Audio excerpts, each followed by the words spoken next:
On today's episode, we'll be taking a look at our Del Oro golfers, as well as get a sneak peek at the upcoming Cabaret performance. Also, we'll be showing some highlights from our annual Mayday event and learn some fast facts in another installment of Today I Learned.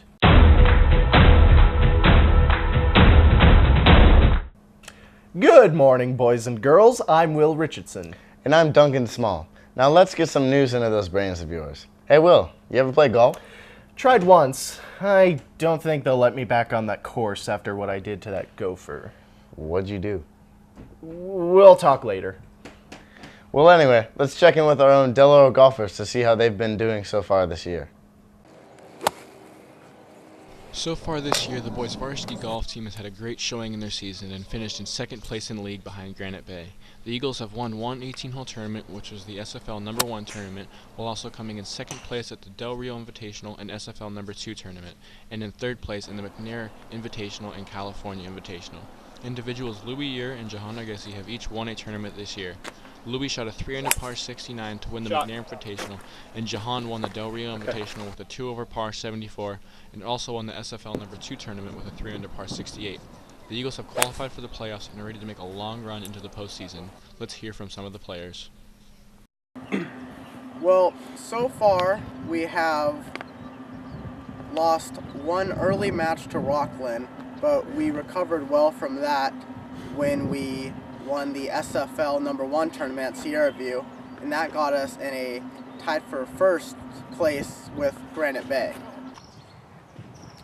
This season's going pretty great. Right now we're currently tied for first with Granite Bay. We recently won the SFL tourney, and by one stroke. It was awesome, and we're looking forward to making it to playoffs.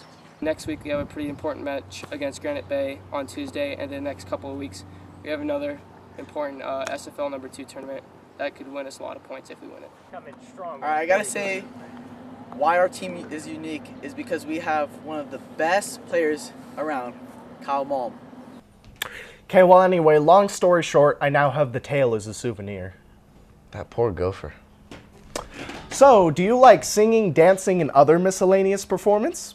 Then come down to the annual Del Oro Cabaret performance. Here's a sneak preview of what's to come.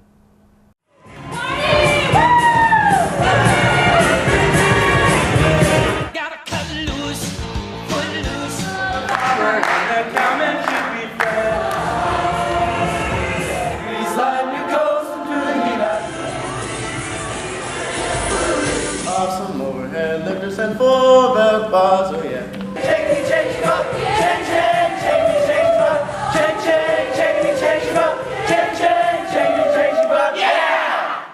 Remember, the show's on Thursday, May 15th at 7. Be sure to come see our wonderful talent. You know, I hate to toot my own horn here, but I'm kind of a decent singer myself. You want to hear? Sure, why not?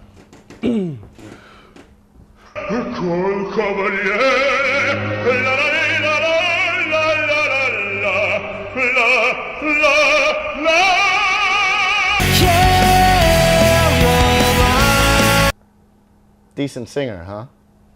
Oh, just go to the next segment. We all had fun last Friday at Mayday, and we should all thank the people involved. Here are some highlights from that event.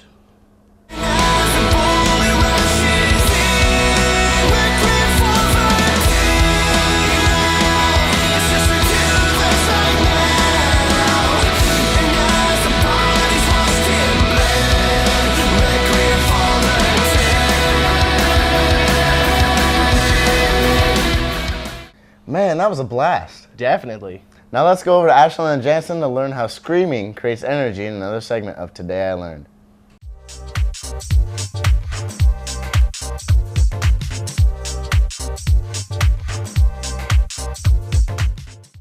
I'm Jansen Engelbrecht.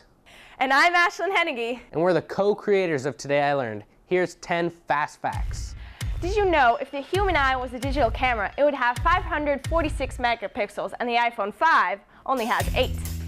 Dang, my heart's pumping fast. Did you know that in a lifetime, on average, the heart will pump nearly 1.5 billion barrels of blood, which is enough to fill 200 train tank cars?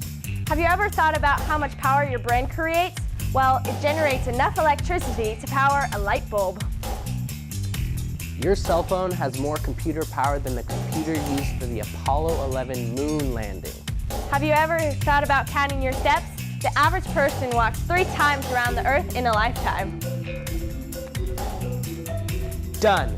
The Rubik's Cube has 43 quintillion, 252 quadrillion, 3 trillion, 274 billion, 489,856,000 different combinations. According to statistics, when a deck of cards is shuffled, it will be in a configuration that has most likely never occurred before. Ever felt sleep deprived? Sleeping less than 7 hours a night reduces life expectancy. How full is your wallet? More Monopoly money has been printed than real money. Our last fact of the week is, if you were to yell for 8 years, 7 months, and 6 days, you will produce enough sound energy to heat up a cup of coffee.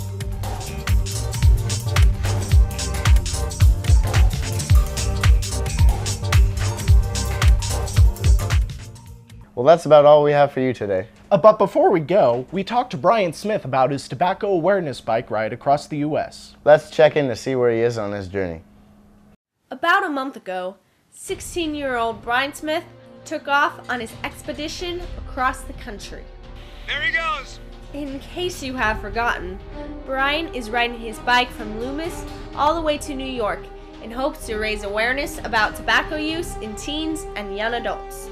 He's currently in Omaha, Nebraska, and we caught up with him via Google Hangouts to ask him about his trip. Oh, hey Brian. Hey, I'm back. How has your trip been going so far? It's been going good. It started out a little bit hard. I kind of had to ride myself into shape, and as I've gotten along, it's gotten easier, and in the morning I just get my clothes on and go. My favorite part was probably talking to the kids, or I went to a Giants game and I got field passes from my dad's friend who's a trainer for the Rockies, and I got to go on the field and watch batting practice, so that was pretty cool too.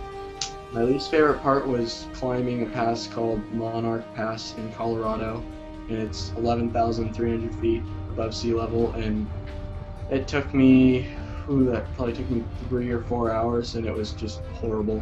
I do not like that. To follow Brian on the rest of his journey, go to briansawarenesstour.com, where you can go to his Twitter, Instagram, and Facebook, as well as his travel blog to get step-by-step updates on his ride. Well, that's news to me. Hey, that's my line! Nobody wants your sass, Ashlyn! Have a great day, Deloro.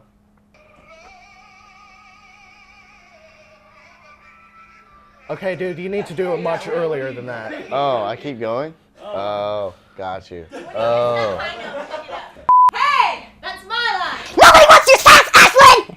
Nobody wants your sass, Ashlyn!